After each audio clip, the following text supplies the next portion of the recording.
Halo semuanya, lagi cari lokasi bisnis ya? Yuk simak tips ini dulu sebelum kalian mencari lokasi strategis buat bisnis kalian. Nah teman-teman tahu nggak sih kalau lokasi itu sangat penting bagi suatu bisnis? Karena lokasi yang strategis itu akan sangat berpengaruh. Oleh karena itu, banyak yang menganggap bahwa memilih lokasi yang strategis merupakan bagian dari investasi untuk bisnis kalian secara jangka panjang. Sehingga nantinya diharapkan akan menghasilkan return yang lebih besar.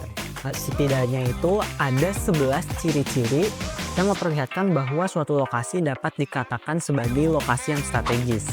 Yang pertama adalah visibilitas yang tinggi. Artinya, lokasi tersebut mudah terlihat seperti di pinggir jalan besar atau di persimpangan. Yang kedua adalah aksesibilitas yang mudah. Artinya, lokasi tersebut dapat diakses secara mudah, baik dengan jalan kaki, menggunakan kendaraan, dan memiliki parkir yang cukup luas. Yang ketiga, lalu lintas pejalan kaki yang tinggi. Nah, kalau ini akan lebih cocok bagi bisnis kuliner yang sifatnya seperti street food atau makanan grab to go. Yang keempat, dekat dengan target pasar. Misalnya kalian memiliki bisnis cafe dan target kalian itu adalah anak-anak muda, maka kalian harus memiliki lokasi yang strategis, misalnya di dekat kampus, di dekat perpustakaan, atau lokasi-lokasi lainnya yang digemari oleh anak muda. Kemudian yang kelima, dekat dengan bisnis pendukung. Misalnya bisnis pendukung itu seperti cafe atau bisnis kalian itu dekat dengan bioskop, gym, toko, dan lain-lain yang ramai akan pengunjung. Yang keenam adalah kompetisi yang sehat. Artinya di lokasi tersebut ada bisnis sejenis dengan bisnis kalian dan terjadi kompetisi yang sifatnya sehat. Nah, itu menandakan bahwa pasar di area tersebut cukup aktif dan bagus buat bisnis. Kemudian yang ketujuh adalah lingkungan yang aman dan juga bersih. Nah, lingkungan dan aman dan juga bersih ini contohnya adalah lingkungan tersebut memiliki penerangan yang cukup terang, kemudian bebas dari kriminalitas, dan juga bersih dari sampah. Kemudian yang kedelapan adalah lokasi tersebut memiliki infrastruktur yang memadai. Misalnya di lokasi tersebut tersedia air bersih, kemudian ada pasokan listrik yang stabil, kemudian sistem limbah yang baik, dan koneksi internet yang baik. Atau bahkan lokasi tersebut dapat diakses dengan berbagai macam angkutan umum.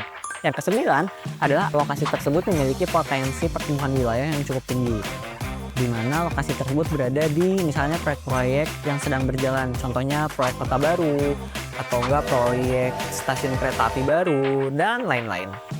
Kemudian yang ke-10 adalah memiliki riwayat lokasi yang baik. Artinya lokasi tersebut pernah digunakan untuk bisnis sebelumnya, dan dari bisnis sebelumnya itu memiliki hasil yang bagus, sehingga dapat dikatakan lokasi tersebut strategis untuk bisnis kalian. Kemudian yang ke-11 adalah biaya sewa yang proporsional. Artinya lokasi tersebut memiliki biaya sewa atau beli yang sesuai dengan potensi pendapatannya.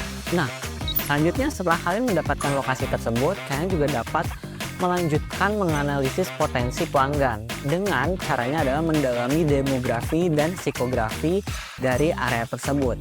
Caranya, kalian bisa menggunakan pertama data statistik dari pemerintah, kemudian yang kedua melakukan survei secara mandiri, kemudian yang ketiga gunakan media sosial dan Google Maps, dan yang terakhir menggunakan tool riset pasar. Nah, kalau kalian sudah tahu potensi pelanggannya dan sudah tahu demografi dan psikografinya, kalian bisa melakukan proyeksi terhadap pendapatan kalian berbasis lokasi. Kalian harus lakukan estimasi lalu lintas potensial setidaknya dengan 3 cara.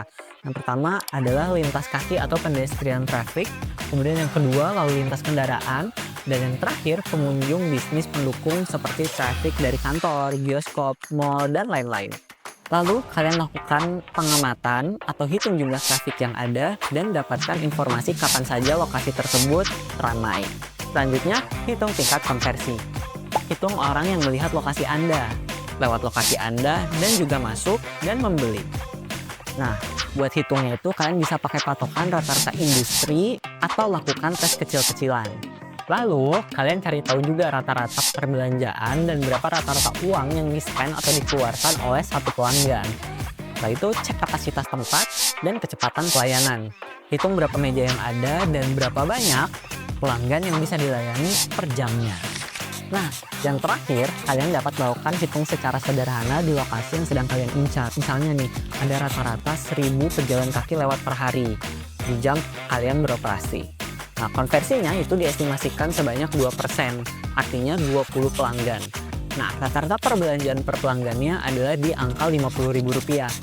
Maka proyeksi pendapatannya adalah 20 pelanggan dikali Rp50.000 sama dengan Rp1.000.000. Nah, ada tips tambahan lagi nih sebelum kalian deal perjanjian sewa, kalian harus perhatikan beberapa poin seperti berikut. Yang pertama adalah durasi sewanya. Nah, kalian harus sudah tahu kalian mau memilih kontrak pendek atau kalian mau memilih kontrak yang panjang. Kalau kalian ingin melakukan uji coba terlebih dahulu, kalian bisa mengambil kontrak yang cenderung lebih pendek. Nah, kemudian yang kedua adalah cek presentasi kenaikan. Pastikan berada di angka yang wajar dan juga terukur. Yang ketiga, cari tahu hak renovasi dan bagaimana prosedurnya. Just in case aja, takutnya di masa yang akan datang kalian akan melakukan renovasi. Jadi, kalian harus sudah tahu apa-apa saja yang boleh direnovasi dan bagaimana prosedurnya. Kemudian, yang keempat, kalian juga bisa menanyakan juga perihal biaya tambahan seperti biaya keamanan, kebersihan, dan lain-lain. Dan kelima, tanyakan juga apakah kalian bisa mengalihkan kontrak atau menyewakan ulang tempat yang telah kalian sewa tersebut. Kalian juga bisa melakukan konsultasi hukum supaya lebih aman. Nah, itu tadi sedikit informasi mengenai tips memilih lokasi buat bisnis kalian. Semoga bisa membantu kalian, terutama nih para owner-owner yang lagi cari tempat buat toko offline-nya. Jangan lupa like, komen, dan subscribe YouTube channel Tantri, dan juga follow semua sosial media kita di Instagram dan juga TikTok biar nggak ketinggalan informasi menarik lainnya. Sampai jumpa di video selanjutnya. Dadah!